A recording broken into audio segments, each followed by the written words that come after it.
Pride and Prejudice, by Jane Austen. Chapter 32. Elizabeth was sitting by herself the next morning, and writing to Jane while Mrs. Collins and Maria were gone on business into the village, when she was startled by a ring at the door, the certain signal of a visitor.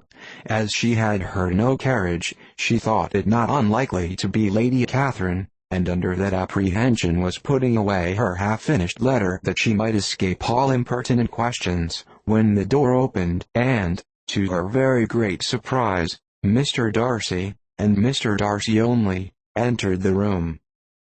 He seemed astonished too on finding her alone, and apologized for his intrusion by letting her know that he had understood all the ladies were to be within.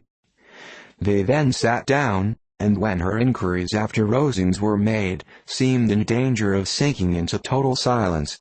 It was absolutely necessary, therefore, to think of something, and in this emergence recollecting when she had seen him last in Hertfordshire, and feeling curious to know what he would say on the subject of their hasty departure, she observed, "How very suddenly you all quitted Netherfield last November, Mr. Darcy. It must have been a most agreeable surprise to Mr. Bingley to see you all after him so soon, for, if I recollect right, he went but the day before. He and his sisters were well, I hope, when you left London?" "Perfectly so, I thank you." She found that she was to receive no other answer, and, after a short pause added, "I think I have understood that Mr. Bingley has not much idea of ever returning to Netherfield again?" "I have never heard him say so, but it is probable that he may spend very little of his time there in the future. He has many friends, and is at a time of life when friends and engagements are continually increasing.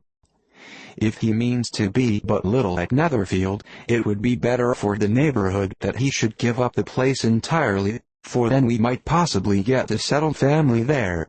But, perhaps, Mr. Bingley did not take the house so much for the convenience of the neighborhood as for his own, and we must expect him to keep it or quit it on the same principle."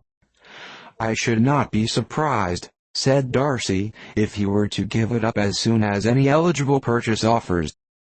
Elizabeth made no answer.